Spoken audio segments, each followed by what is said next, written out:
2003년 5월 어느 평범한 토요일 오후 서울 관악구 봉천동의 한 골목에서 여고생 한 명이 흔적도 없이 사라졌습니다. 그 소녀는 그날 이후 11년 동안 단 한 번도 햇빛을 보지 못했습니다. 지하 3m 깊이의 어둠 속에서 3명의 여자가 쇠사슬에 묶인 채 살아 있었습니다.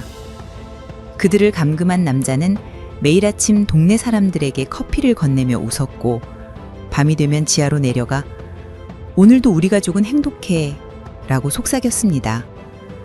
그들에게 도대체 무슨 일이 벌어진 걸까요? 어메이징 미스터리 지금 시작합니다. 2003년 5월 17일 토요일 오후 2시 서울 관악구 봉천동의 낡은 연립주택 골목은 여느 때와 다름없이 조용했습니다. 골목 입구의 슈퍼마켓에서는 아주머니들이 장을 보고 PC방에서는 스타크래프트 소리가 흘러나왔습니다. 그 평범한 오후 봉천 여자고등학교 2학년 정민아는 교복 치마를 입은 채 집대문을 나섰습니다. 어머니에게는 친구 집에서 수학 문제집을 빌려온다고 말했습니다. 미나는 가방에 싸이월드 미니 홈피 주소가 적힌 쪽지와 mp3 플레이어를 넣고 골목을 따라 걸었습니다. 5월의 햇살은 따뜻했고 골목 어귀의 떡볶이 가게에서는 고소한 냄새가 났습니다. 미나는 가끔 그 가게에 들러 1,000원짜리 떡볶이를 사 먹곤 했습니다. 하지만 그날은 약속 시간이 있어서 그냥 지나쳤습니다. 골목 끝에 다다를 즈음 한 남자가 전봇대에 기대어 담배를 피우고 있었습니다. 미나는 그를 본 적이 있었습니다. 동네 주차장에서 일하는 박두식 아저씨였습니다. 40 중반쯤 되어 보이는 그는 항상 낡은 점퍼를 입고 주민들에게 친절하게 인사했습니다. 미나네 아파트 경비 아저씨와도 친하게 지내는 사람이었습니다. 어? 미나 아니니? 박두식이 담배를 버리며 다가왔습니다. 미나는 예의상 걸음을 멈췄습니다. 안녕하세요. 공부하러 가니? 참, 너 언니 정민주 맞지? 작년에 봉사활동에서 같이 했었는데. 미나는 고개를 갸우뚱했습니다. 언니 민주는 대학생이었고 봉사활동을 자주 다녔습니다. 하지만 이 아저씨가 언니와 봉사활동을 함께 했다는 말은 처음 들었습니다. 아, 네, 저희 언니요? 그래, 맞아. 언니한테 전해줄 거 있는데 잠깐만 우리 집에 들를래? 바로 저기야. 2분이면 돼. 박두식은 골목 안쪽을 가리켰습니다. 미나는 잠시 망설였습니다. 하지만 동네에서 늘 보던 얼굴이고 언니 이야기를 꺼내니 거절하기가 애매했습니다. 게다가 2분이면 된다고 했습니다. 그냥 여기서 말씀하시면 안 돼요? 아니, 물건이야. 언니가 봉사활동 때 빌려간 책인데 내가 집에 가져다 놨거든. 금방이야. 미나는 핸드폰을 꺼내 시간을 확인했습니다. 2시 15분. 친구와의 약속 시간은 3시였습니다. 충분한 시간이었습니다. 그녀는 고개를 끄덕였습니다. 그럼 정말 빨리요. 두 사람은 골목 안쪽으로 걸어갔습니다. 골목은 점점 좁아졌고 주변은 조용해졌습니다. 낡은 단독주택들이 다닥다닥 붙어 있었고 어디선가 개 짖는 이가 들렸습니다. 박두식의 집은 골목 맨 안쪽에 있었습니다. 페인트가 벗겨진 녹슨 대문, 마당에는 화분 몇 개가 놓여 있었습니다. 겉으로 보기엔 평범한 집이었습니다. 여기야, 들어와. 박두식이 대문을 열었습니다. 미나는 현관 앞에서 잠시 멈칫했습니다. 뭔가 불안한 느낌이 들었지만 이미 여기까지 왔고 거절하기엔 너무 늦었습니다. 그녀는 신발을 벗고 안으로 들어갔습니다. 책이 어디 있어요? 아, 지하 창고에 있어. 잠깐만 같이 내려가자. 박두식은 거실 구석에 문을 열었습니다. 그곳엔 좁은 계단이 지하로 이어졌습니다. 미나는 본능적으로 한 걸음 뒤로 물러섰습니다. 아니에요, 괜찮아요. 그냥 갈게요. 아니, 이미 여기까지 왔는데. 금방이야. 박두식의 목소리가 낮아졌습니다. 그의 눈빛이 변했습니다. 미나는 가슴이 철렁 내려앉은 것을 느꼈습니다. 그녀는 뒤로 돌아서 현관으로 달려가려 했습니다. 하지만 박두식이 더 빨랐습니다. 그는 미나의 팔을 잡고 입을 막았습니다. 미나는 발버둥 쳤지만 남자의 힘은 너무 셌습니다. 조용히 해. 소리 지르면 더 아파. 박두식은 미나를 질질 끌고 지하 계단으로 내려갔습니다. 미나는 눈물을 흘리며 저항했지만 아무 소용이 없었습니다. 지하는 어둡고 축축했습니다. 시멘트 냄새와 곰팡이 냄새가 코를 찔렀습니다. 박두식은 미나를 벽에 밀어붙이고 손목에 쇠사슬을 채웠습니다. 여기가 너의 새 집이야. 잘 적응하면 편할 거야.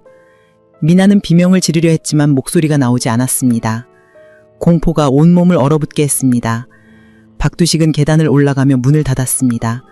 철컥하는 자물쇠 소리가 들렸고 그리고 모든 것이 어둠 속으로 사라졌습니다. 미나는 어둠 속에서 울었습니다. 얼마나 시간이 지났는지 알 수 없었습니다. 그녀는 쇠사슬을 잡아당겨 보았지만 꿈쩍도 하지 않았습니다. 벽에 등을 기대고 앉아 무릎을 끌어안았습니다. 그때 어둠 속에서 누군가의 목소리가 들렸습니다. 울지 마. 소리 들으면 더 자주 내려와. 미나는 깜짝 놀라 고개를 들었습니다. 어둠 속에서 희미하게 편함의 형체가 보였습니다. 여자였습니다. 미나보다 나이가 많아 보이는 여자가 반대편 벽에 기대어 앉아 있었습니다. 누구세요? 김나연. 여기 온 지 1년 됐어. 미나는 숨이 막혔습니다. 1년. 이 여자는 1년 동안 이곳에 갇혀 있다는 말이었습니다. 미나는 다시 눈물이 쏟아졌습니다. 나연은 조용히 말했습니다. 포기하지 마. 우린 여기서 살아남아야 돼. 언젠가 나갈 방법이 있을 거야. 하지만 그 말은 희망이라기보다는 절망 속에서 스스로를 달래는 주문처럼 들렸습니다. 미나는 그날 밤을 어둠 속에서 떨며 보냈습니다. 그리고 깨달았습니다. 자신의 인생이 그날 오후 2시 15분에 멈춰버렸다는 것을. 미나가 눈을 뜬 것은 얼마나 시간이 지난 후였는지 알 수 없었습니다. 지하엔 창문이 없었고 시계도 없었습니다. 그저 천장에 매달린 희미한 백열등 하나가 전부였습니다. 미나의 손목은 쇠사슬에 묶여 있었고 사슬의 길이는 약 2m 정도였습니다. 화장실까지 겨우 닿을 만한 거리였습니다. 지하실의 크기는 약 15평 정도로 3개의 벽으로 나뉘어져 있었습니다. 각각의 공간에 여자들이 따로 묶여 있었습니다. 미나는 천천히 주변을 둘러봤습니다. 시멘트 벽은 축축했고 바닥에는 얇은 이불 한 장이 깔려 있었습니다. 구석에는 플라스틱 양동이가 놓여 있었습니다. 화장실 대용이었습니다. 미나는 구역질이 났지만 참아야 했습니다. 반대편 벽에 묶여있던 나연이 조용히 말했습니다. 적응해야 돼. 여긴 그런 곳이야. 미나는 나연을 자세히 봤습니다. 그녀는 22쯤 되어 보였지만 얼굴은 헬속하고 눈가에는 다크서클이 깊게 패어 있었습니다. 머리는 길게 자라 허리까지 내려왔고 옷은 남루했습니다.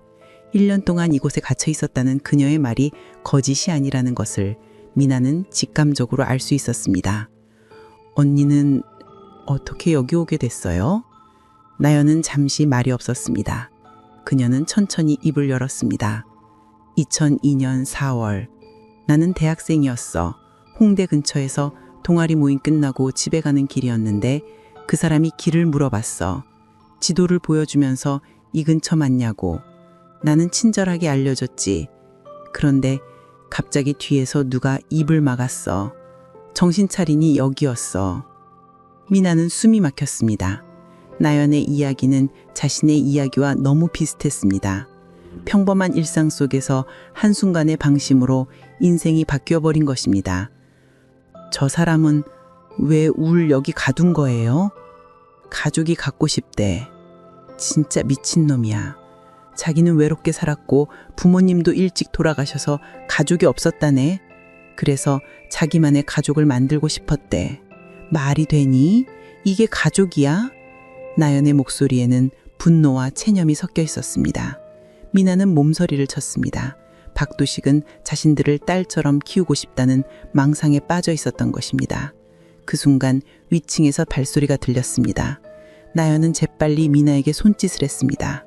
조용히 해. 지금 내려올 거야. 철컥 문이 열리는 소리가 들렸고 박두식이 계단을 내려왔습니다. 그의 손에는 편의점 봉지가 들려 있었습니다. 그는 환하게 웃으며 말했습니다. 일어났구나 미나야. 배고프지? 밥 사왔어. 박두식은 봉지에서 삼각김밥과 컵라면을 꺼냈습니다. 그는 미나 앞에 놓으며 말했습니다. 잘 먹어야 건강하지. 우리 딸이 아프면 아빠가 슬프잖아. 미나는 소름이 돋았습니다. 저 남자는 정말로 자신을 딸이라고 생각하고 있었습니다. 미나는 떨리는 목소리로 말했습니다. 저 집에 보내주세요. 부모님이 걱정하실 거예요. 부모님, 이제 내가 네 아빠야. 여긴 네 집이고. 걱정하지 마. 밖은 위험해. 여긴 안전하잖아. 박두식은 진심으로 그렇게 믿고 있는 듯 했습니다.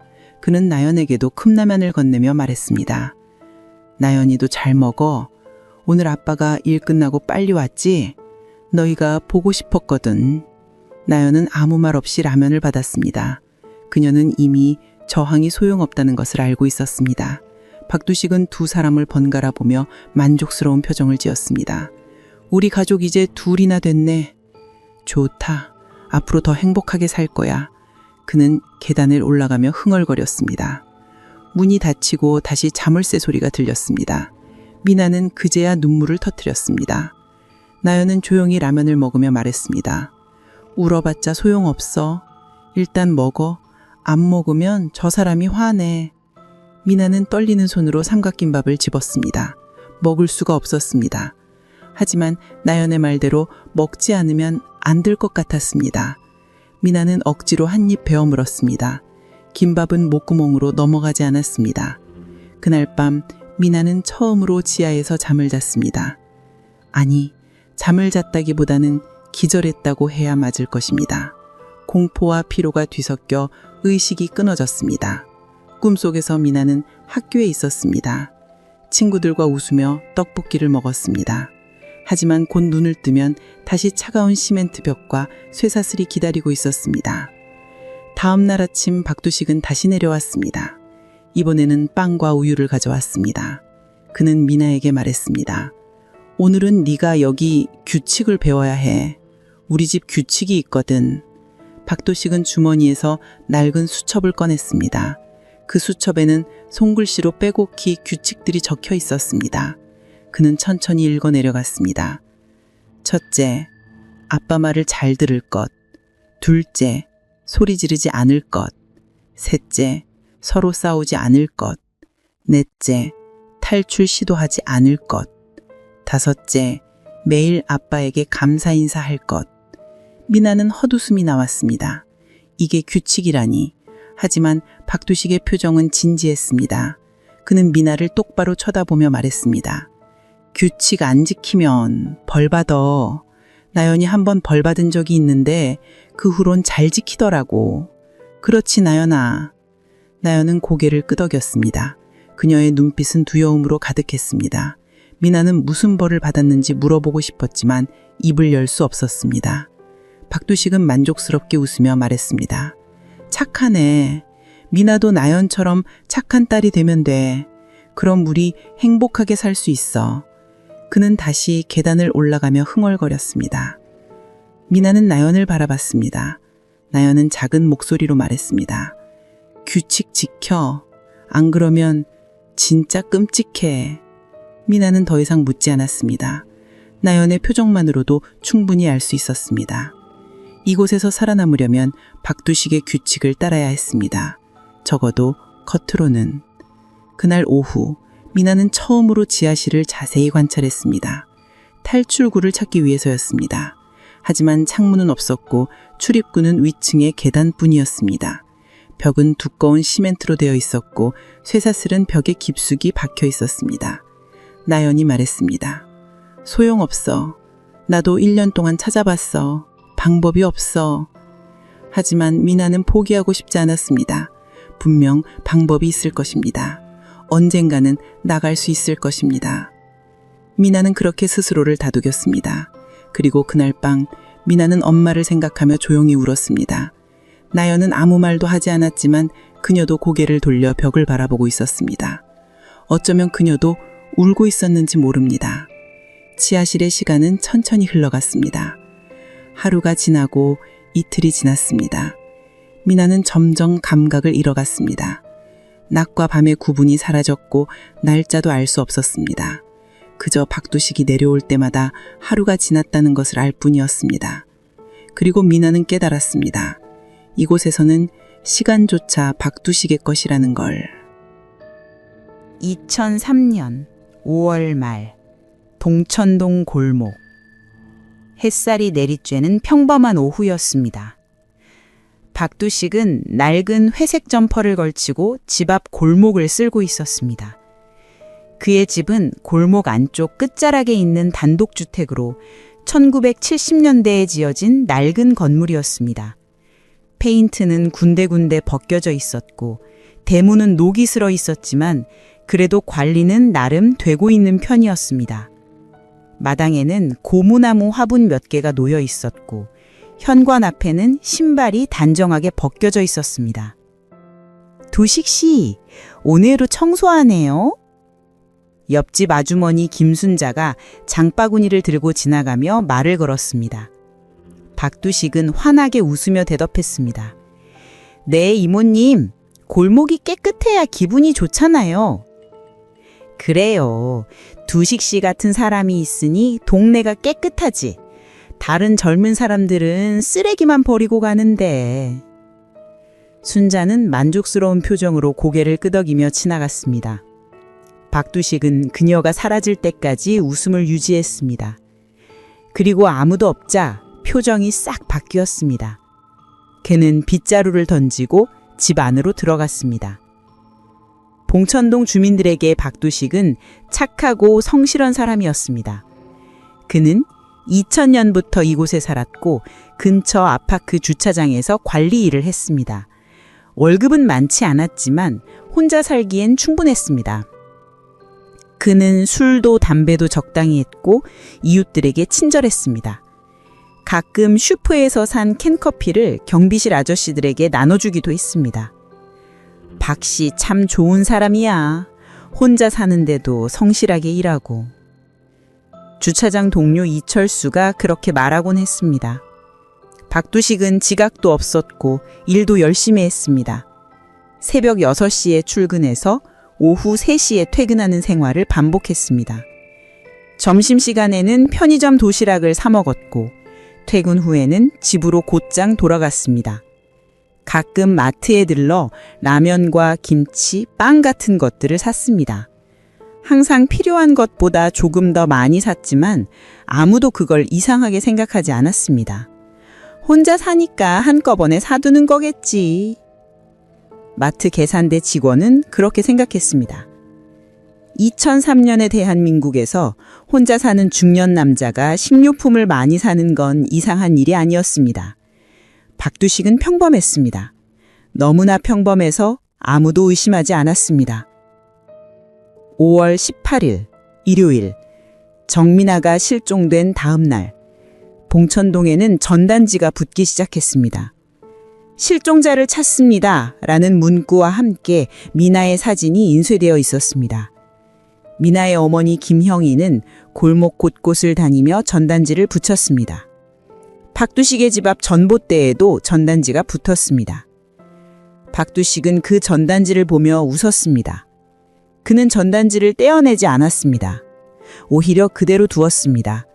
떼어내면 의심받을 수 있었습니다. 그는 영희를 마주쳤을 때 안타까운 표정을 지으며 말했습니다. 정말 걱정이시겠어요. 꼭 찾으셨으면 좋겠네요. 영희는 눈물을 흘리며 고개를 끄덕였습니다. 박두식은 그녀의 어깨를 가볍게 두드려 주었습니다. 영희는 그의 친절에 감사하며 다음 골목으로 향했습니다. 박두식은 그녀가 사라지자 다시 집 안으로 들어갔습니다. 집안은 의외로 깔끔했습니다. 거실에는 낡은 소파와 브라운관 TV가 있었고 식탁에는 신문과 잡지가 놓여 있었습니다. 부엌은 작았지만 정돈되어 있었고 냉장고에는 음료수와 반찬이 들어 있었습니다. 침실은 하나뿐이었고 침대와 옷장이 전부였습니다. 겉으로 보기엔 평범한 독신 남성의 집이었습니다.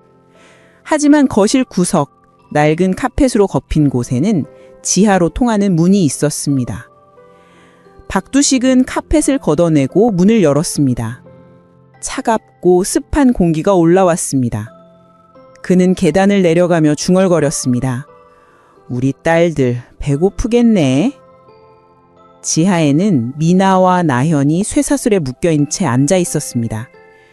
박두식은 비닐봉지에서 삼각김밥을 꺼내 그들에게 던져주었습니다. 잘 먹어.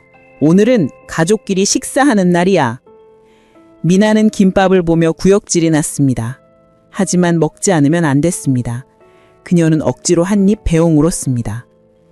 박두식은 만족스럽게 웃으며 플라스틱 의자에 앉았습니다. 그는 주머니에서 기타 픽을 꺼내며 말했습니다. 오늘 아빠가 노래 불러줄까? 그는 구석에 놓인 통기타를 집어들었습니다. 그리고 고래사냥에 바람이 불어오는 곳을 연주하기 시작했습니다. 2003년에 유행하던 노래였습니다. 박두식은 음정이 맞지 않는 목소리로 노래했습니다. 미나와 나현은 아무 말도 하지 않았습니다. 그저 고개를 숙이고 있을 뿐이었습니다. 노래가 끝나자 박두식은 박수를 쳤습니다. 어때? 아빠 노래 괜찮지? 너희도 같이 불러봐. 아무도 대답하지 않았습니다. 박두식의 표정이 굳어졌습니다. 대답 안 해? 규칙 잊었어? 나현이 재빨리 대답했습니다. 좋았어요, 아빠. 박두식의 얼굴이 다시 밝아졌습니다. 그래, 착하네. 미나야도. 네, 좋았어요.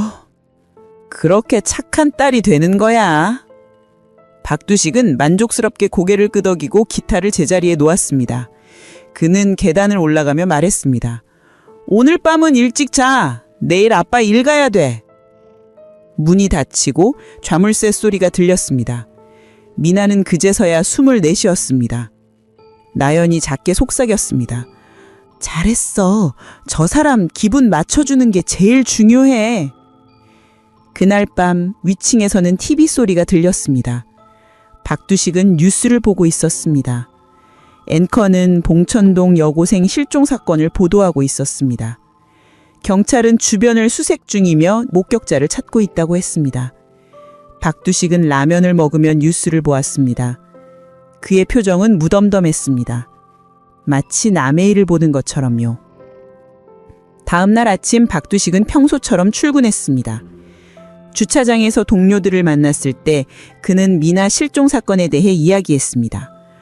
요즘 세상이 무섭네요. 여고생이 대낮에 사라지다니.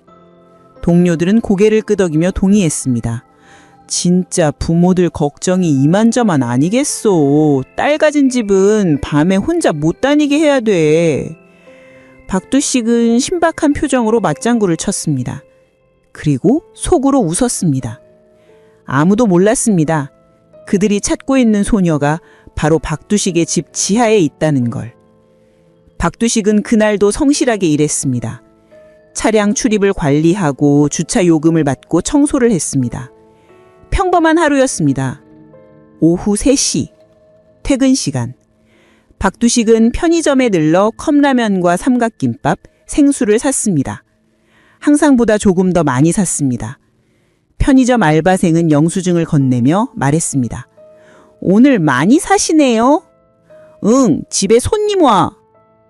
박두식은 자연스럽게 대답하고 집으로 돌아갔습니다. 골목 어귀에서는 아이들이 놀고 있었고 슈퍼 앞에서는 아주머니들이 수다를 떨고 있었습니다. 모든 것이 평범했습니다. 너무나 평범한 일상. 하지만 그 평범함 아래 지하 3m 깊이에는 2명의 여자가 쇠사슬에 묶여 있었습니다. 그리고 아무도 몰랐습니다. 박두식의 집이 지옥의 입구라는 걸. 2005년 3월 12일 토요일 저녁 7시.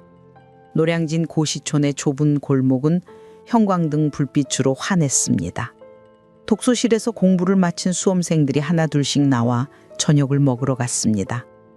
이소진은 무거운 가방을 메고 고시원 계단을 내려왔습니다. 21살. 9급 공무원 시험을 준비한 지 1년째였습니다. 오늘도 12시간을 책상 앞에 앉아 있었고 허리와 목이 뻐근했습니다. 오늘도 라면이나 먹어야겠네. 소진은 한숨을 쉬며 편의점으로 향했습니다. 부산에서 올라온 그녀는 서울에 아는 사람이 없었습니다. 부모님은 시골에서 농사를 지었고 소진은 큰딸로서 가족의 기대를 한몫내 받고 있었습니다. 공무원만 되면 안정된 삶을 살 수 있다는 부모님의 말씀을 믿고 소진은 매일 공부했습니다. 편의점에서 컵라면과 삼각김밥을 사서 나오는데 한 남자가 다가왔습니다. 40 후반쯤 되어 보이는 남자는 손에 지도를 들고 있었습니다. 저기요, 실례지만 봉천동 방향 좀 알려주실 수 있을까요? 소진은 잠시 망설였습니다. 밤 시간이었고 낯선 남자였습니다. 하지만 그는 정장을 입고 있었고 표정도 점잖아 보였습니다. 소진은 예의상 지도를 봤습니다. 봉천동이요? 여기서 버스 타고 가셔야 하는데. 버스 정류장이 어디 있어요? 처음 와봐서 잘 모르겠네요. 소진은 손가락으로 방향을 가리키며 설명했습니다. 박두식은 고맙다며 웃었습니다. 그리고 자연스럽게 물었습니다. 공부하시나 봐요? 가방이 무거워 보이는데. 네, 공무원 시험 준비하고 있어요. 대단하네요. 요즘 공시생들 정말 고생 많다던데. 저도 조카가 공부하고 있어서 알아요. 혹시 저녁 드셨어요? 소진은 손에 든 컵라면을 보며 대답했습니다. 이거 먹으려고요. 에이, 그걸로 어떻게 공부를 해요. 제가 근처에 식당 알아요. 제 조카 생각나서 그러는데 저녁 한 끼 사드릴게요. 부담 갖지 마세요. 소진은 거절하려 했습니다. 하지만 박두식의 표정은 진심으로 보였고 사실 컵라면만으론 배가 고팠습니다. 그녀는 잠시 고민하다가 고개를 끄덕였습니다. 그럼 감사합니다. 두 사람은 골목을 따라 걸었습니다. 박두식은 친절하게 이런저런 이야기를 했습니다. 자신은 회사원이고 조카가 소진처럼 공무원 시험을 준비한다고 했습니다. 소진은 경계를 조금씩 풀었습니다. 그는 위험해 보이지 않았습니다. 식당이 여기 가까워요? 바로 저기. 제가 자주 가는 곳이에요. 하지만 골목은 점점 어두워졌고 주변은 조용해졌습니다. 소진은 뭔가 이상하다는 느낌이 들었습니다. 그녀는 걸음을 멈췄습니다. 여기 식당이 있어요? 너무 안쪽인데. 조금만 더 가면 돼요. 박두식의 목소리가 변했습니다. 소진은 본능적으로 뒤로 물러섰습니다. 하지만 박두식이 갑자기 그녀의 팔을 붙잡았습니다. 소진은 비명을 지르려 했습니다. 하지만 박두식이 입을 막았습니다. 그는 재빨리 손수건을 꺼내 소진의 코와 입을 덮었습니다. 클로로포름 냄새가 났습니다. 소진은 발버둥 쳤지만 곧 의식이 흐려졌습니다. 박두식은 주변을 살폈습니다. 다행히 아무도 없었습니다.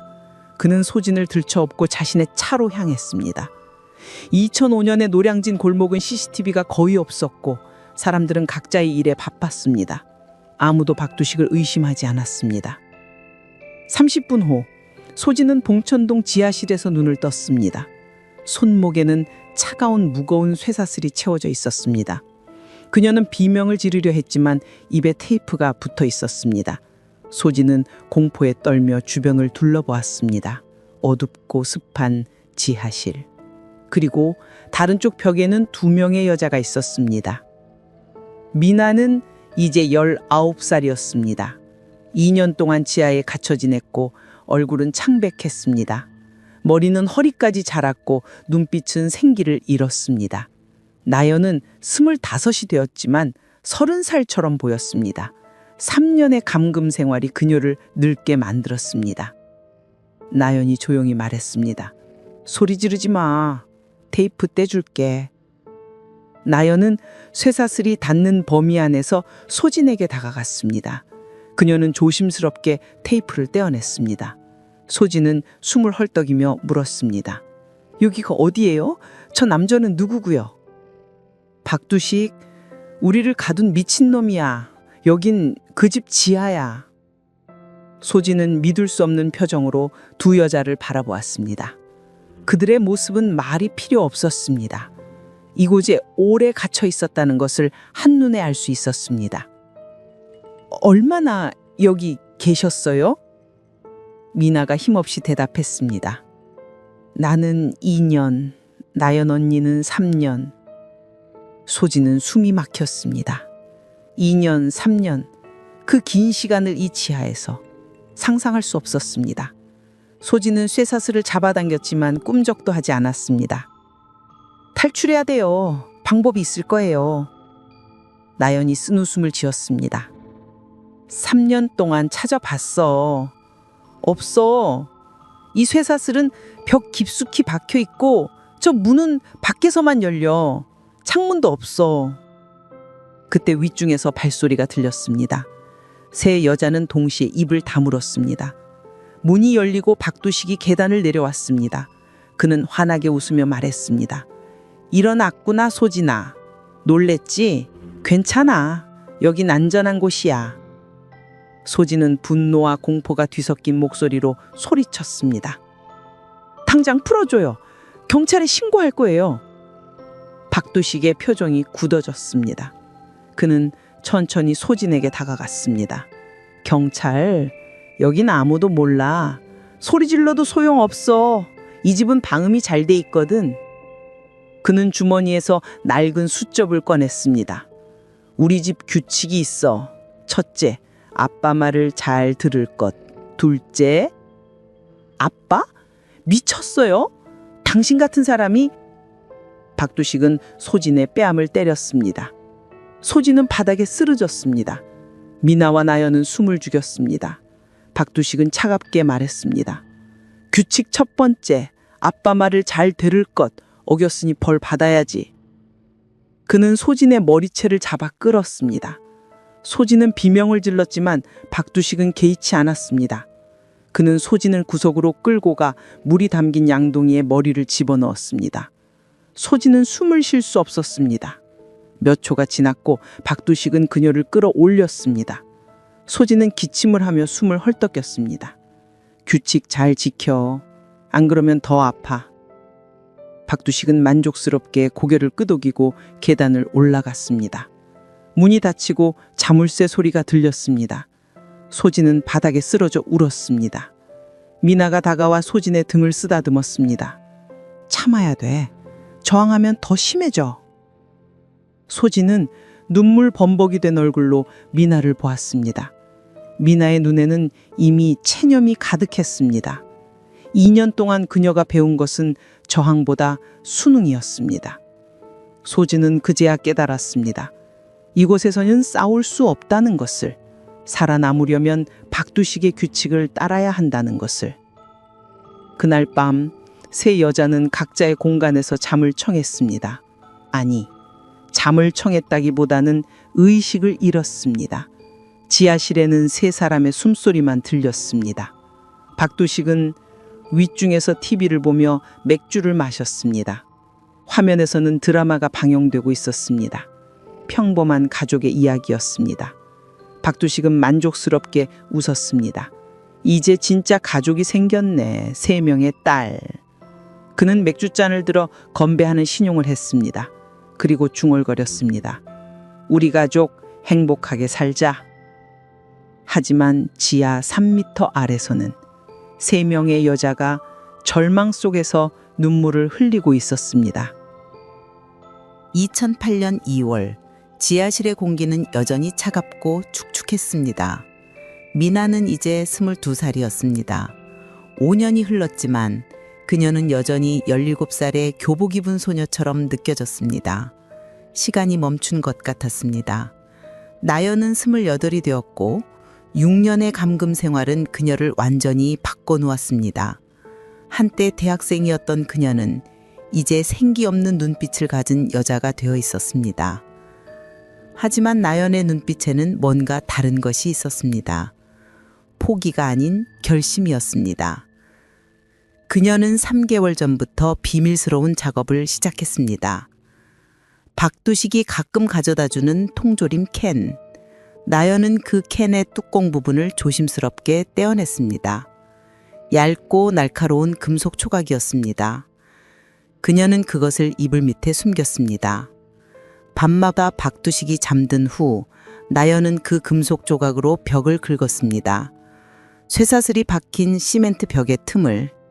소리가 나지 않도록 천천히, 아주 천천히. 석 달 동안 매일 밤 2시간씩 작업했습니다. 손가락은 피가 나고 물집이 잡혔지만 나연은 멈추지 않았습니다. 벽의 틈은 조금씩 커졌습니다. 어느 날 밤 미나가 나연의 작업을 눈치챘습니다. 미나는 조용히 물었습니다. 언니, 뭐 하는 거예요? 나연은 잠시 맘설이다가 미나에게 보여줬습니다. 벽의 틈새가 동전만큼 커져 있었습니다. 이거 계속하면 쇠사슬을 빼낼 수 있을지도 몰라. 미나의 눈이 커졌습니다.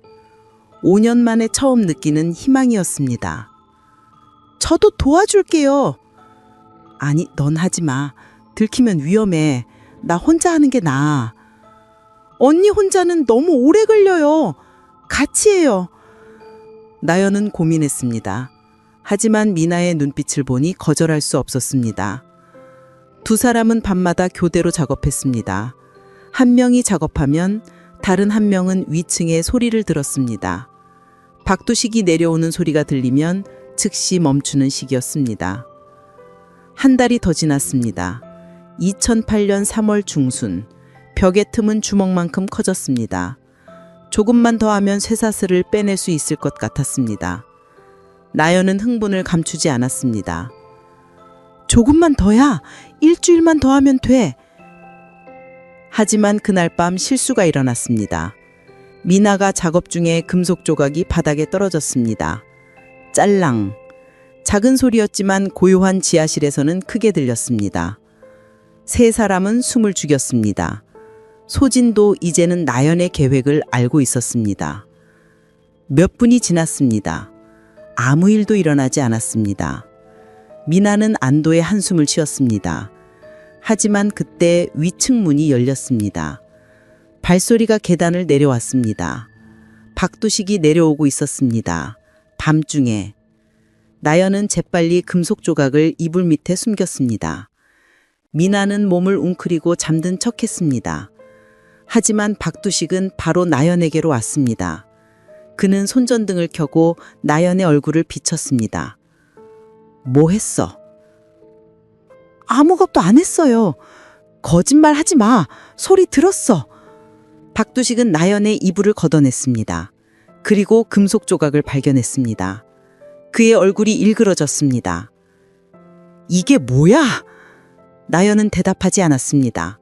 박두식은 벽을 확인했습니다. 그리고 커다란 틈을 발견했습니다.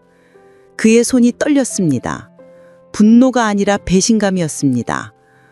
탈출하려고 했어? 나한테서? 당연하잖아요. 우리를 가둔 게 당신인데. 박두식은 나연의 머리채를 잡았습니다. 그리고 벽에 머리를 박았습니다. 한 번, 두 번. 나연은 비명을 질렀습니다. 미나와 소진도 소리쳤습니다. 그만해요! 죽여요! 하지만 박도식은 멈추지 않았습니다. 그는 나연을 바닥에 내동정이 쳤습니다. 나연의 이마에서 피가 흘렀습니다. 박도식은 숨을 헐떡거리며 말했습니다. 6년이야. 6년 동안 너를 돌봐줬어. 밥 주고 씻게 해주고. 그런데 배신해? 나한테서 도망가려고? 돌봐준 게 아니라 가둔 거잖아요. 우리는 당신 딸이 아니에요. 박두식은 주먹을 쥐었습니다. 그리고 나연의 배를 걷어찼습니다. 나연은 몸을 웅크리고 기침을 했습니다. 박두식은 계단을 올라가며 말했습니다. 벌 받을 거야. 제대로. 문이 닫혔습니다. 미나는 나연에게로 다가가려 했지만 쇠사슬이 닿지 않았습니다. 언니, 괜찮아요? 나연은 대답하지 않았습니다. 그녀는 피를 흘리며 바닥에 쓰러져 있었습니다. 미나는 울음을 터뜨렸습니다. 다음 날 아침 박두식은 다시 내려왔습니다. 그는 나연의 쇠사슬을 풀었습니다. 미나는 놀랐습니다. 뭐 하는 거예요? 나연이는 규칙을 어겼어. 벌을 받아야지. 박두식은 나연을 끌고 다른 방으로 갔습니다. 지하실에는 작은 창고방이 하나 더 있었습니다. 그곳은 더 좁고 어두웠습니다. 박두식은 나연을 그곳에 가두었습니다. 일주일 동안 여기 있어. 반성하라고. 문이 받쳤습니다. 미나는 소리쳤습니다. 언니! 언니! 하지만 대답이 없었습니다. 일주일이 지났습니다. 박두식은 매일 물과 빵 한 조각만 나연에게 줬습니다. 미나와 소진은 나연을 걱정했지만 아무것도 할 수 없었습니다. 일주일 후 박두식이 창고방 문을 열었을 때 나연은 움직이지 않았습니다. 그는 그녀를 흔들었지만 반응이 없었습니다. 박두식의 얼굴이 창백해졌습니다. 나연아, 일어나! 하지만 나연은 차가웠습니다. 그는 그녀의 목에 손을 댔습니다. 맥박이 없었습니다. 그는 뒤로 물러섰습니다. 그달 밤 박두식은 나연의 시신을 들고 지하실을 나갔습니다. 미나와 소진은 무슨 일이 일어났는지 알았습니다. 미나는 울었고 소진은 벽을 쳤습니다. 나연은 사라졌습니다. 6년 동안 견디어온 그녀는 희망을 품은 바로 그 순간에 죽었습니다. 다음 날 박두식은 평소처럼 출근했습니다. 동료들에게는 아무 일도 없었던 것처럼 행동했지만 지하실에는 2명의 여자만 남아 있었습니다. 그리고 벽 틈새에는 나연이 남긴 마지막 흔적이 있었습니다. 그녀가 금속 조각으로 새긴 글자들이었습니다.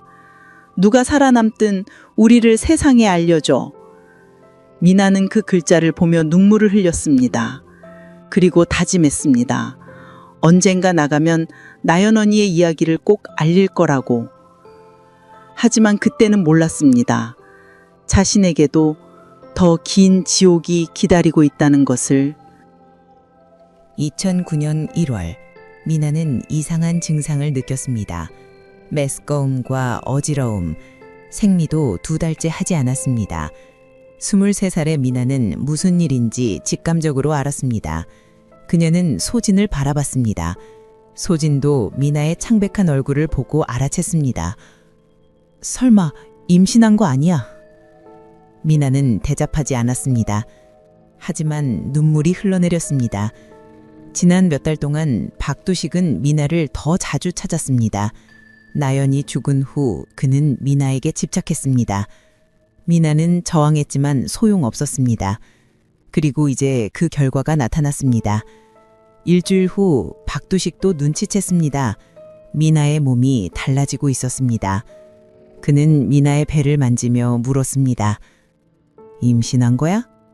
미나는 고개를 돌렸습니다. 박두식의 얼굴이 환해졌습니다. 그는 웃으며 말했습니다. 정말? 정말 임신한 거야? 그는 기뻐서 어쩔 줄 몰랐습니다. 손뼉을 치고 지하실을 왔다 갔다 했습니다. 그리고 미나를 꼭 껴안았습니다. 우리 애야, 진짜 가족이 생기는 거야. 미나는 구역들이 났습니다. 박두식의 폼에서 벗어나려 했지만 그는 놓아주지 않았습니다. 그날 밤 박두식은 편의점에 가서 영양제와 과일을 잔뜩 샀습니다. 그는 미나에게 먹이며 말했습니다. 잘 먹어야 해. 우리 아기 건강하게 자라야지. 미나는 먹을 수가 없었습니다. 하지만 박두식이 강요했습니다. 그녀는 억지로 삼켰습니다. 소진은 그 모습을 보며 주먹을 쥐었습니다. 분노와 무력감이 뒤섞였습니다. 임신 3개월째 미나의 배가 조금씩 불러왔습니다. 박두식은 매일 밤 미나의 배를 쓰다듬으며 이야기했습니다. 아빠가 될 거야. 진짜 아빠. 우리 아기는 행복하게 자랄 거야. 미나는 그의 말을 들으며 공포를 느꼈습니다. 이 아이가 이곳에서 태어난다면? 이 지하실에서 자란다면? 미나는 상상할 수 없었습니다. 그녀는 배를 감싸며 중얼거렸습니다. 미안해. 네가 이런 곳에서 태어나게 해서.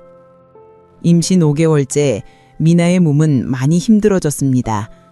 좁은 공간에서 움직일 수도 없었고 영양 상태도 좋지 않았습니다. 박두식은 비타민과 우유를 가져왔지만 턱없이 부족했습니다. 미나는 가끔 배가 아팠고 출혈도 있었습니다. 소진이 걱정스럽게 말했습니다. 병원에 가야 해. 이러다 큰일 나. 하지만 박두식은 거절했습니다. 병원은 위험해. 여기서 나을 거야. 제대로 된 시설도 없는데요? 애가 죽을 수도 있어요. 안 죽어. 옛날 사람들은 다 집에서 낳았어. 박두식은 인터넷으로 출산에 대해 검색했습니다. 그리고 필요한 물품들을 샀습니다. 수건, 가위, 소독약, 비닐장갑. 그는 스스로 산파가 되려고 했습니다. 미나는 절망했습니다. 임신 9개월, 2009년 9월, 미나의 배는 크게 불렀고 걷기도 힘들어졌습니다. 그녀는 매일 두려움에 떨었습니다. 출산이 가까워지고 있었습니다. 어느 날 밤 미나는 심한 복통을 느꼈습니다. 그녀는 비명을 질렀습니다. 아파요. 너무 아파요. 소진이 위층으로 소리쳤습니다. 지금 내려와요. 애 낳는 것 같아요. 박두식이 급히 내려왔습니다. 미나는 진통으로 몸을 비틀었습니다. 박두식은 당황했지만 준비한 물품들을 꺼냈습니다. 그는 미나의 쇠사슬을 풀고 바닥에 비닐을 깔았습니다. 괜찮아. 내가 도와줄게. 하지만 출산은 쉽지 않았습니다. 미나는 몇 시간 동안 진통에 시달렸습니다. 소진은 미나의 손을 잡고 격려했습니다. 힘내. 조금만 더. 새벽 4시, 드디어 아기의 울음소리가 들렸습니다. 작고 약한 울음. 박두식은 아기를 받아들고 탯줄을 잘랐습니다. 그는 눈물을 흘리며 웃었습니다. 아들이야, 우리 아들. 미나는 기진맥진한 상태로 아기를 안았습니다. 작은 생명, 그녀의 아이. 미나는 복잡한 감정에 휩싸였습니다. 이 아이는 박두식의 아이이기도 했지만 동시에 그녀의 아이였습니다.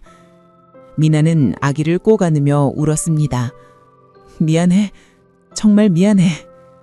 박두식은 흥분을 감추지 못했습니다. 그는 아기를 보며 말했습니다.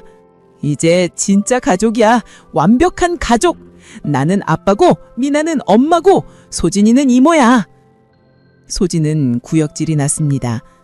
하지만 아무 말도 하지 않았습니다. 박두식은 아기를 위해 부녀와 기저귀를 사왔습니다. 그는 매일 밤 아기를 보러 내려왔고 안고 있었습니다. 우리 아들 아빠 닮았네. 나중에 크면 학교도 보내주고 좋은 사람 만들어줄 거야. 미남인 그 말을 들으며 소름이 돋았습니다. 이 아이를 여기서 키운다는 말인가? 이 지하실에서? 미나는 결심했습니다. 절대로 그렇게 하지 않겠다고. 이 아이만큼은 밖으로 나가게 하겠다고. 아기는 민준이라는 이름을 받았습니다. 박두식이 지은 이름이었습니다. 미나는 그 이름이 싫었지만 어쩔 수 없었습니다. 민준은 지하실의 어둠 속에서 첫 숨을 쉬었고 첫 울음을 울었습니다. 그리고 미나는 매일 밤 민준을 안고 속삭였습니다. 너는 여기서 자라면 안 돼. 꼭 밖으로 나갈 거야. 엄마가 꼭 데리고 나갈게. 하지만 어떻게 나갈 수 있을까요? 미나는 여전히 쇠사슬에 묶여 있었고 출입구는 하나뿐이었습니다. 희망은 보이지 않았습니다. 그래도 미나는 포기하지 않았습니다. 아이 때문이었습니다. 이 아이만큼은 자유를 주고 싶었습니다. 시간이 흘렀습니다. 민주는 조금씩 자랐고 생후 3개월, 6개월, 아기는 웃기 시작했고 옹알이를 했습니다. 하지만 햇빛을 보지 못해 얼굴은 창백했고 발달도 늦었습니다. 미나는 그것이 가장 괴로웠습니다. 이 아이가 정상적으로 자랄 수 없다는 것. 박두식은 여전히 만족스러워했습니다. 그는 민준을 자랑스럽게 안고 노래를 불러줬습니다. 그리고 말했습니다. 우리 가족 행복해. 정말 행복해. 하지만 지하실에는 행복이 없었습니다. 절망과 고통만이 있었습니다. 미나는 매일 밤 민준을 안고 울었습니다. 그리고 기도했습니다. 언젠가 이 지옥에서 벗어날 수 있기를. 2011년 4월, 지하실의 시간은 여전히 천천히 흘렀습니다. 미나는 이제 25살이었고 8년째 이곳에 갇혀 있었습니다. 소진은 27이 되었고 6년의 감금 생활을 견뎌내고 있었습니다. 민준이는 이제 돌이 지났고 비틀거리며 걷기 시작했습니다. 하지만 걸을 공간은 쇠사슬이 닿는 2m 반경뿐이었습니다. 박두식은 여전히 평범한 일상을 유지했습니다. 매일 아침 주차장에 출근하고 오후에 퇴근했습니다. 그리고 저녁이 되면 지하로 내려가 가족과 시간을 보냈습니다. 2011년의 봉천동은 재개발 이야기가 나오고 있었고 골목 곳곳에 새 아파트가 들어서고 있었습니다. 하지만 박두식의 집은 여전히 낡은 단독주택으로 남아 있었습니다. 어느 날 박두식은 지하실에 낡은 브라운관 TV를 설치했습니다. 그는 만족스럽게 말했습니다. 이제 심심하지 않겠네. TV 보면서 시간 보내. 미나는 8년 만에 TV를 봤습니다. 화면에는 뉴스가 나오고 있었습니다. 2011년의 세상, 스마트폰이 보급되고 소셜 네트워크가 유행하고 세상은 빠르게 변하고 있었습니다. 미나는 화면 속 사람들을 보며 울었습니다. 저 사람들은 자유롭게 걷고 웃고 살아가고 있었습니다. 반면 자신은 여전히 지하에 갇혀 있었습니다. 박두식은 출근할 때마다 TV를 켜두고 갔습니다. 소리라도 있으면 덜 심심하라는 뜻이었습니다. 하지만 미나와 소진에게 TV는 고문이었습니다. 자유로운 세상을 보면서도 닿을 수 없었습니다. 화면 속 사람들이 길을 걷는 모습, 카페에서 커피를 마시는 모습, 친구들과 웃는 모습, 모든 것이 고통이었습니다. 하지만 어느 날 소진은 TV를 다르게 활용할 방법을 생각해냈습니다. 박도식이 출근한 후 소진은 조심스럽게 벽을 두드렸습니다. 똑똑똑 3번. 미나는 반대편에서 그 소리를 들었습니다. 그녀도 벽을 두드려 대답했습니다. 똑똑똑. 두 사람은 서로 다른 공간에 묶여 있었습니다. 벽 하나를 사이에 두고 목소리는 잘 들리지 않았지만 두드리는 소리는 들렸습니다. 소진은 TV 소리에 맞춰 박자를 만들었습니다. 뉴스 앵커가 말할 때 소진은 벽을 두드렸습니다. 미나는 같은 박자로 대답했습니다. 며칠 동안 두 사람은 신호체계를 만들었습니다. 한 번은 살아있어, 2번은 괜찮아, 3번은 위험해, 4번은 들려. 간단한 신호였지만 그것만으로도 위안이 됐습니다. 혼자가 아니라는 것, 벽 너머에 누군가 있다는 것, 그것만으로도 버틸 수 있었습니다. 어느 날 오후 TV에서는 드라마가 방영되고 있었습니다. 가족 드라마였습니다. 화면 속에서는 따뜻한 가족의 모습이 나왔습니다. 미나는 민준이를 안고 그 장면을 봤습니다. 민준이는 TV 화면을 신기하게 쳐다봤습니다. 태어나서 처음 보는 다른 사람들이었습니다. 미나는 가슴이 아팠습니다. 이 아이는 박두식과 미나 소진 외에는 다른 사람을 본 적이 없었습니다. 미나는 그저 아이의 머리를 쓰다듬었습니다. 그날 밤 박두식이 출근했습니다. 그는 치킨을 사왔습니다. 오늘 장사가 잘 됐어. 가족끼리 치킨 먹자. 그는 치킨 박스를 열고 3사람에게 나누어 주었습니다. 미나와 소진은 8년 만에, 6년 만에 치킨을 먹었습니다. 기름진 맛이 입안에 퍼졌지만 맛있지 않았습니다. 박두식은 민준이를 무릎에 앉히고 치킨을 먹였습니다. 우리 아들 맛있지? 민준이는 처음 먹어보는 맛에 신기했습니다. 박두식은 만족스럽게 웃었습니다. 그리고 말했습니다. 우리 가족 정말 행복해. 밖에 있는 사람들보다 훨씬 행복해. 미나는 주먹을 쥐었습니다. 행복? 이게 행복이라고? 하지만 아무 말도 하지 않았습니다. 저항하면 민준이가 위험해질 수 있었습니다. 그날 밤 박두식이 잠든 후 소진은 다시 벽을 두드렸습니다. 이번엔 5번. 미나는 그 신호를 알아들었습니다. 포기하지 마. 미나는 눈물을 흘리며 같은 신호로 대답했습니다. 5번. 포기하지 않아. 2011년 6월 장마철이 왔습니다. 지하실은 더욱 축축해지고 곰팡이 냄새가 심해졌습니다. 민준이는 기침을 하기 시작했고 열이 났습니다. 미나는 박두식에게 애원했습니다. 병원에 데려가야 해요. 아이가 아파요. 병원은 안 돼. 폐렴일 수도 있어요. 제발요. 박두식은 고민했습니다. 그는 민준이를 사랑했습니다. 자신의 아들이었으니까요. 하지만 병원에 가면 의심받을 수 있었습니다. 그는 약국에서 해열제와 기침약을 사왔습니다. 미나는 아이에게 약을 먹이며 기도했습니다. 다행히 일주일 후 민준이의 열이 내렸습니다. 하지만 기침은 계속됐습니다.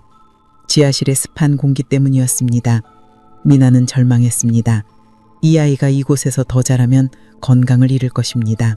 아니, 이미 잃고 있었습니다. 그날 밤 미나는 소진에게 벽을 두드렸습니다. 6번. 새로운 신호였습니다.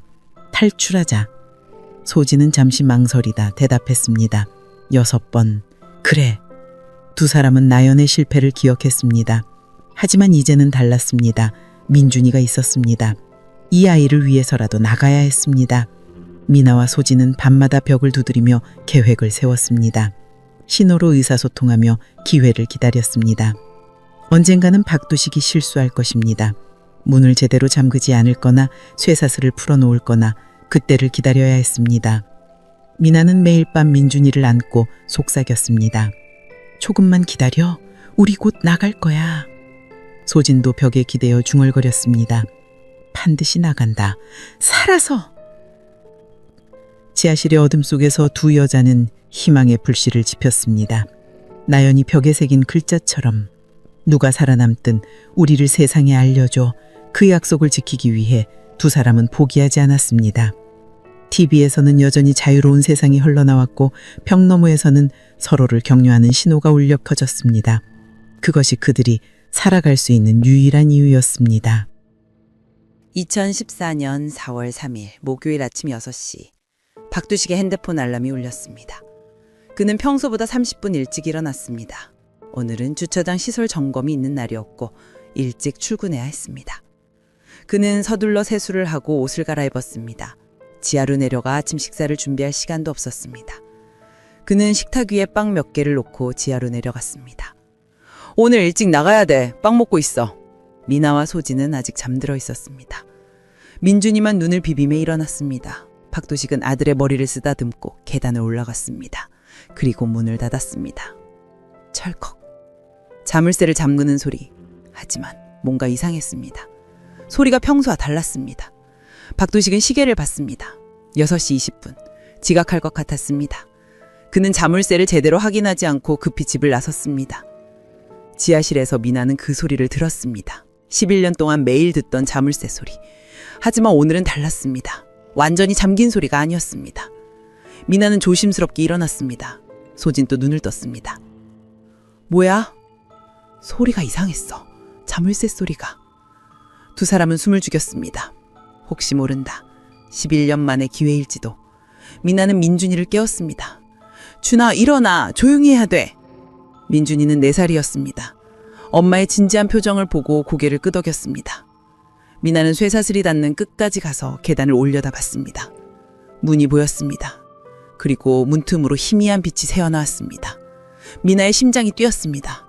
빛이 보여! 문이 완전히 안 닫힌 것 같아! 소진 또 일어났습니다. 하지만 두 사람 모두 쇠사슬에 묶여 있었습니다. 계단까지 닿을 수 없었습니다. 미나는 주변을 둘러봤습니다. 뭔가 필요했습니다. 쇠사슬을 빼거나 문을 여는 도구. 그때 미나의 눈에 구석에 놓인 철판이 보였습니다. 박두식이 며칠 전 지하실 보수를 한다며 가져온 것이었습니다. 얇고 날카로운 철판. 미나는 그것을 집어들었습니다. 그리고 쇠사슬이 박힌 벽의 틈을 다시 봤습니다. 나연이 3년 전에 팠던 그 틈. 이미 시멘트로 메워져 있었지만 완전히 굳지 않았습니다. 언니, 이걸로 다시 파보자. 소진이 고개를 끄덕였습니다. 두 사람은 철판으로 시멘트를 긁어냈습니다. 소리가 났지만 위층에는 아무도 없었습니다. 30분 동안 필사적으로 팠습니다. 손에서 피가 났지만 멈추지 않았습니다. 그리고 드디어 쇠사슬이 흔들렸습니다. 거의 다 됐어. 미나가 온 힘을 다해 쇠사슬을 잡아당겼습니다. 1번, 2번, 3번, 그리고 드디어 쇠사슬이 벽에서 빠져나왔습니다. 미나는 자유로웠습니다. 11년 만에 처음으로 쇠사슬 없이 움직일 수 있었습니다. 그녀는 소진의 쇠사슬도 빼내려 했지만 시간이 너무 오래 걸렸습니다. 언니는 나중에 내가 먼저 나가서 경찰 부를게. 그래, 빨리 가. 그 인간이 돌아오기 전에. 미나는 민준이를 안았습니다. 아이는 떨고 있었습니다.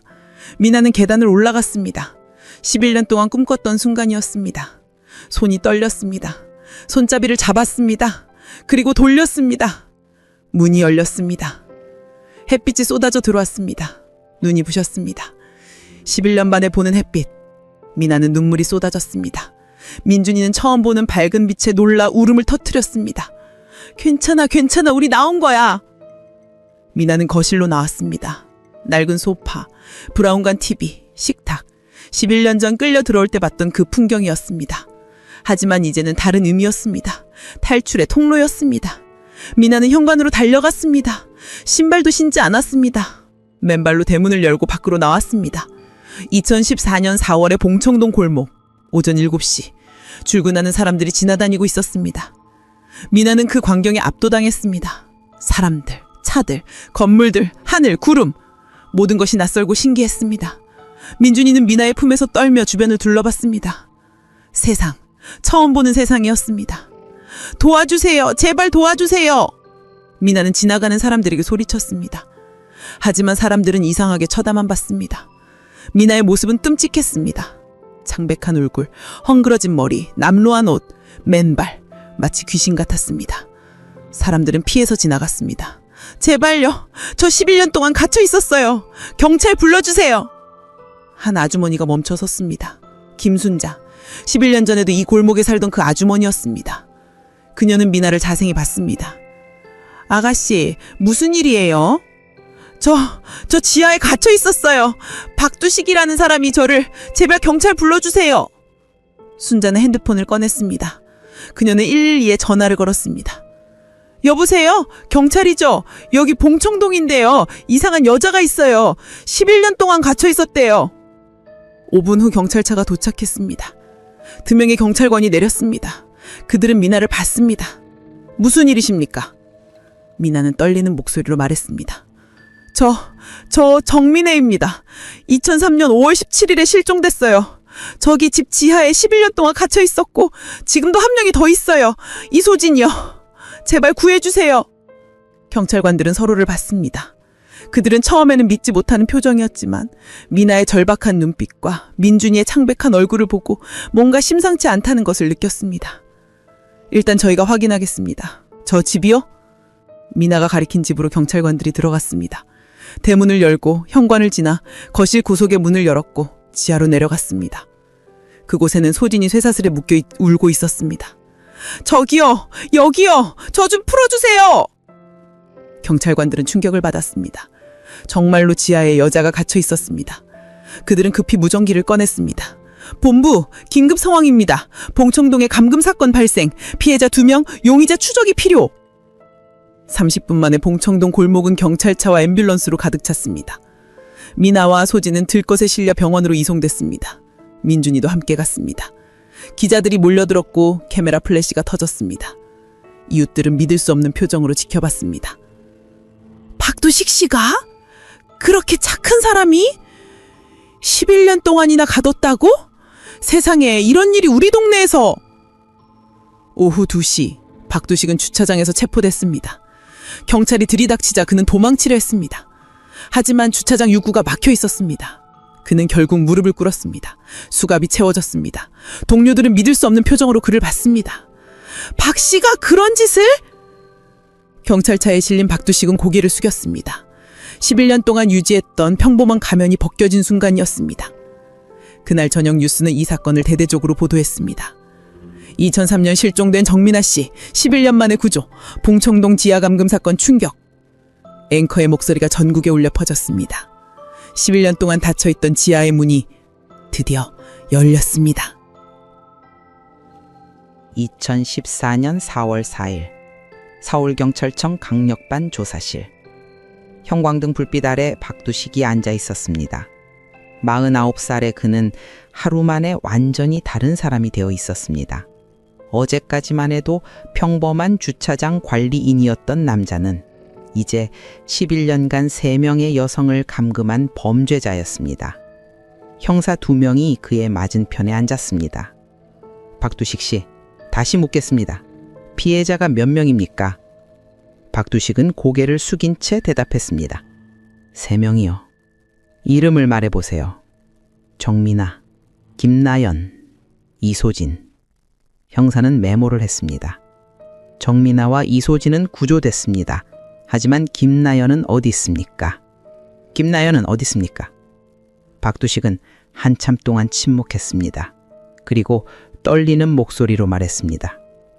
죽었어요. 언제, 어떻게 죽었습니까? 2008년 3월.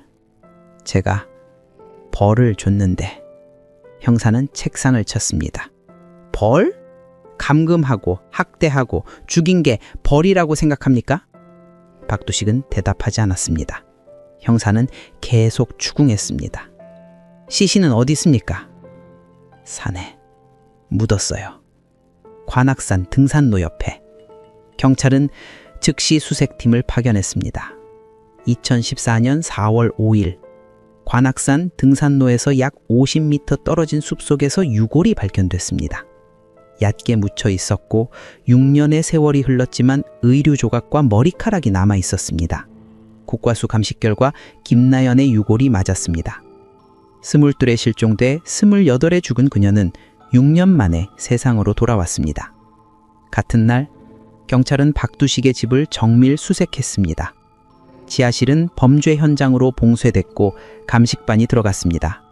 시멘트 벽에는 손톱 자국이 있었고 쇠사슬에는 녹이 슬어 있었습니다. 구석에는 양동이와 낡은 이불 그리고 썩은 음식 찌꺼기가 있었습니다. 벽의 틈새에는 나연이 남긴 글자가 희미하게 남아 있었습니다. 누가 살아남든 우리를 세상에 알려줘.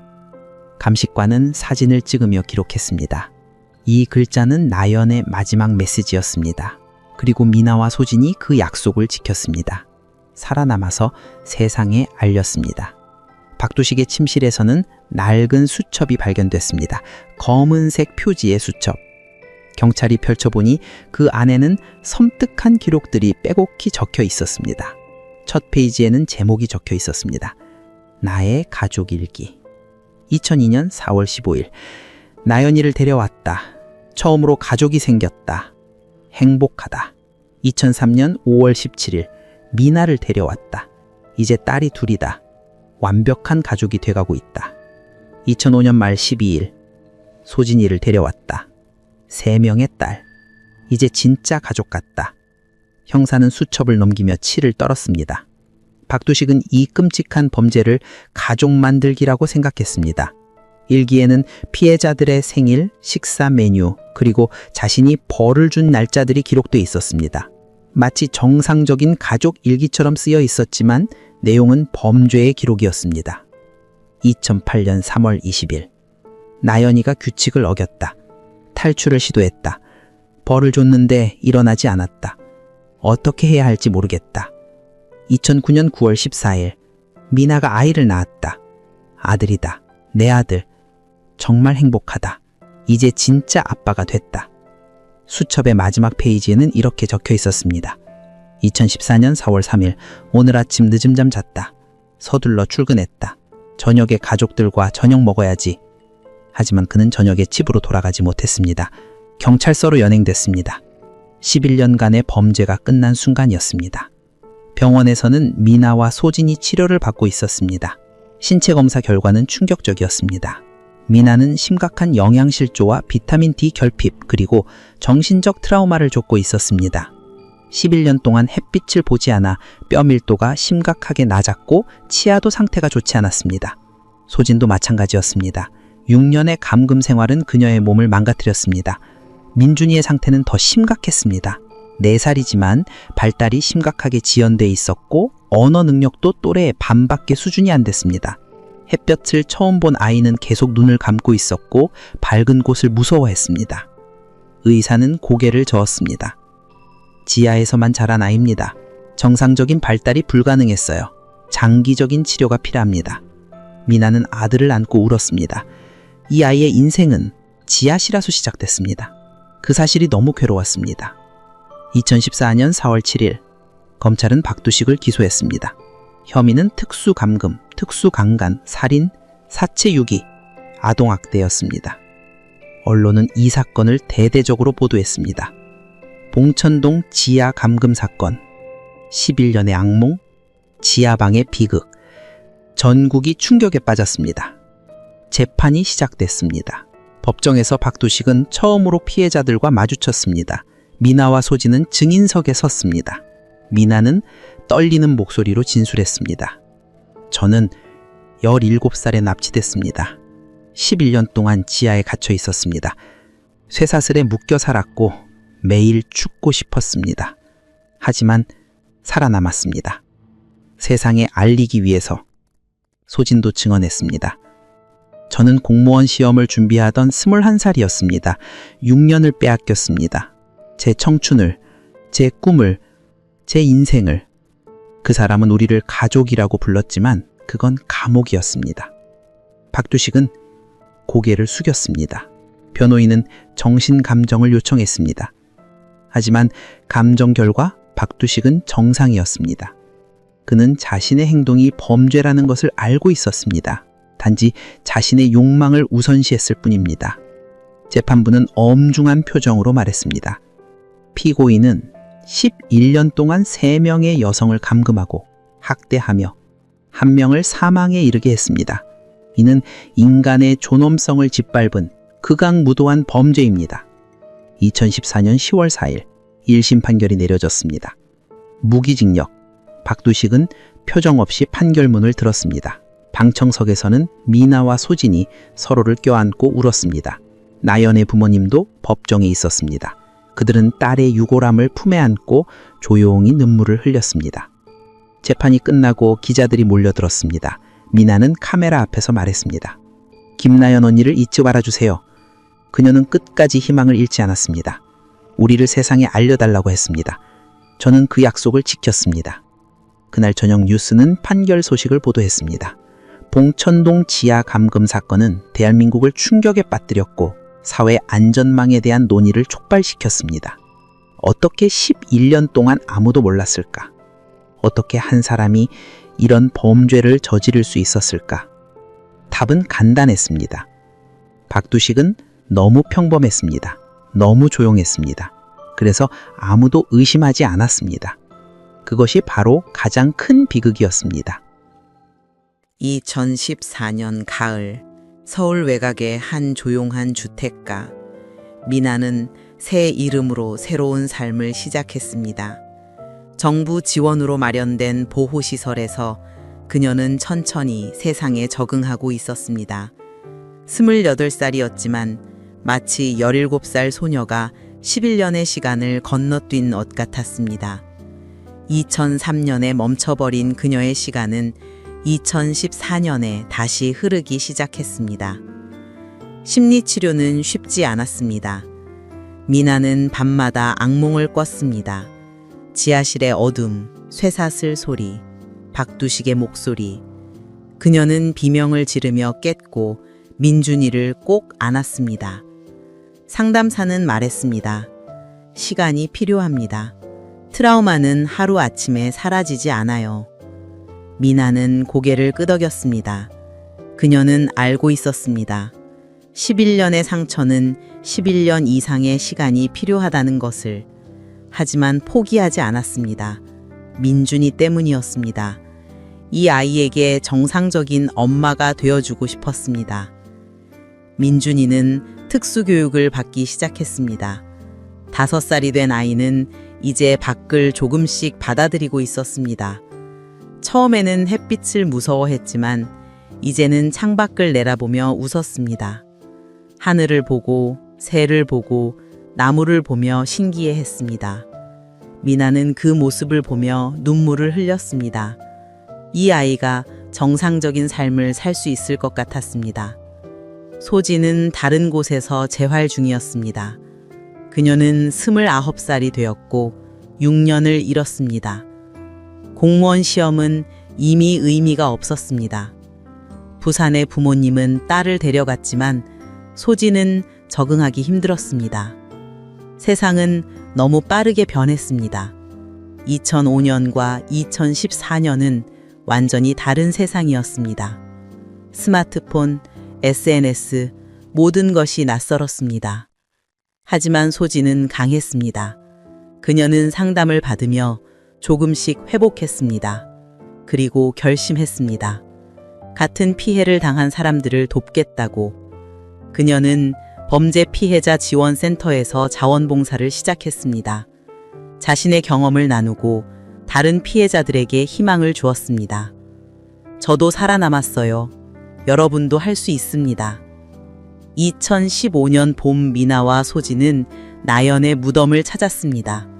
관악산 자락의 작은 묘지, 나연의 부모님이 마련한 곳이었습니다. 묘비에는 이렇게 적혀 있었습니다. 사랑하는 딸 김나연, 1980-2008 끝까지 희망을 잃지 않은 그녀를 기억합니다. 미나와 소진은 무덤 앞에 무릎을 꿇었습니다. 그리고 꽃을 놓았습니다. 미나가 말했습니다. 언니, 우리 약속 지켰어요. 세상에 알렸어요. 언니의 이야기를. 소진도 말했습니다. 언니가 없었으면 우리도 포기했을 거예요. 언니가 준 용기로 살아남았어요. 바람이 불었습니다.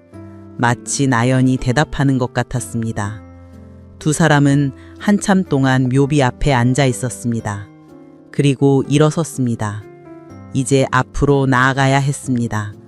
나연의 목까지 살아야 했습니다. 2015년 여름, 미나는 작은 카페에서 아르바이트를 시작했습니다. 11년 만에 처음 하는 일이었습니다. 손님들에게 커피를 내리고 음료를 만들고 계산을 했습니다. 처음에는 실수도 많았고 사람들과 눈을 마주치기도 힘들었습니다. 하지만 카페 주인은 미나의 사정을 알고 있었고 인내심을 갖고 기다려줬습니다. 천천히 하세요. 시간은 많아요. 미나는 감사했습니다. 세상에는 여전히 좋은 사람들이 있었습니다. 민준이는 어린이집에 다니기 시작했습니다. 처음에는 다른 아이들과 어울리지 못했지만 시간이 지나면서 친구들이 생겼습니다. 선생님은 말했습니다. 준이가 많이 좋아졌어요. 이제 웃기도 하고 노래도 따라 부르고요. 미나는 행복했습니다. 평범한 일상, 그것이 얼마나 소중한지 이제 알았습니다. 같은 해 가을, 박두식에게 변화가 있었습니다. 무기징역을 선고받고 교도소에 수감된 그는 다른 재소자들에게 폭행을 당하기 시작했습니다. 그의 범죄는 교도소 안에서도 악명 높았습니다. 3명의 여정을 11년간 감금하고 1명을 죽인 남자, 재소자들조차 그를 경멸했습니다. 인간 쓰레기, 너 같은 놈은 여기서도 대접 못 받아. 박두식은 매일 폭행과 협박에 시달렸습니다. 밥을 먹을 때도 잠을 잘 때도 불안했습니다. 교도관들은 보호해줬지만 한계가 있었습니다. 박두식은 점점 무너져 갔습니다. 11년 동안 지하실을 지배했던 그는 이제 교도소에서 가장 약한 존재가 되었습니다. 2015년 11월 23일 새벽, 박두식은 독방에서 발견됐습니다. 그는 침대 시트를 이용해 스스로 목숨을 끊었습니다. 교도관이 발견할 때는 이미 늦었습니다. 범행 후 1년 7개월이었습니다. 50살의 남자는 그렇게 생을 마감했습니다. 뉴스는 그의 죽음을 짧게 보도했습니다. 봉천동 지하 감금 사건의 범인 박두식 교도소에서 사망, 경찰은 자살로 결론. 미나는 그 뉴스를 봤습니다. 복잡한 감정이 밀려왔습니다. 분노도 슬픔도 안도감도 있었습니다. 소진도 같은 뉴스를 봤습니다. 그녀는 짧게 말했습니다. 이제 정말 끝났네. 하지만 진짜 끝은 아니었습니다. 상처는 남아 있었고 기억은 사라지지 않았습니다. 다만 그들은 더 이상 박두식의 그림자 아래 살지 않아도 됐습니다. 2016년 봄, 미나는 검정고시를 준비하기 시작했습니다. 11년 전 멈춰버린 공부를 다시 시작했습니다. 쉽지 않았습니다. 영어도 수학도 모든 것이 낯설었습니다. 하지만 포기하지 않았습니다.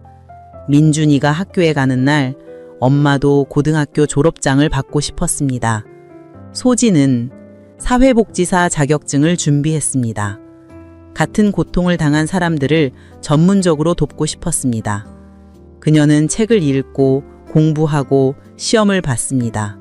그리고 합격했습니다. 이제 그녀는 공식적으로 피해자들을 도울 수 있는 자격을 갖추었습니다. 2017년 4월 3일 탈출 3주년이 되는 날, 미나는 민준이를 데리고 봉천동을 찾았습니다. 박두식의 집은 이미 철거됐고 그 자리에는 작은 공원이 들어왔습니다. 미나는 벤치에 앉아 주변을 둘러보았습니다. 11년 전 이 골목에서 그녀의 인생이 멈췄습니다. 그리고 3년 전 같은 골목에서 그녀의 인생이 다시 시작됐습니다. 민준이는 공원에서 뛰어놀았습니다. 7살이 된 아이는 이제 다른 아이들과 별로 다르지 않았습니다. 조금 작고 조금 조용했지만 행복해 보였습니다. 미나는 아들을 보며 미소 지었습니다. 준아, 행복하니? 응, 엄마. 미나는 눈물을 닦았습니다. 이 순간이 얼마나 소중한지, 햇빛 차례서 아이와 함께 있는 이 순간이 11년의 어둠을 견디낸 이유가였습니다. 저녁이 되어 집으로 돌아가는 길, 미나는 하늘을 올려다 보았습니다. 구름 사이로 햇살이 비쳤습니다. 그녀는 중얼거렸습니다. 나연 언니, 우리 자유야. 진짜 자유야. 이제 끝났어. 바람이 불었습니다. 따뜻한 봄바람. 미나는 민준이의 손을 잡고 걸었습니다. 앞으로, 계속 앞으로. 그날 오래 닫혀있던 지하의 문은 진짜로 사라졌고 새로운 문이 열렸습니다. 희망의 문이. 11년의 감금, 3명의 여정, 1명은 세상을 떠났고 2명은 살아남았습니다. 그들의 이야기는 대한민국을 충격에 빠뜨렸고 많은 것을 바꿨습니다. 실종자 관리 시스템이 강화됐고 1인 가구에 대한 관심이 높아졌고 범죄 피해자 지원 제도가 확대됐습니다. 하지만 가장 큰 변화는 미나와 소징의 마음속에서 일어났습니다. 그들은 생존자가 됐습니다. 피해자가 아닌 생존자, 어둠을 이겨낸 사람들, 그들은 계속 살아갈 것입니다. 나연의 목까지, 그리고 세상에 말할 것입니다. 우리는 살아남았다. 그것이 그들의 메시지였습니다. 희망의 메시지였습니다.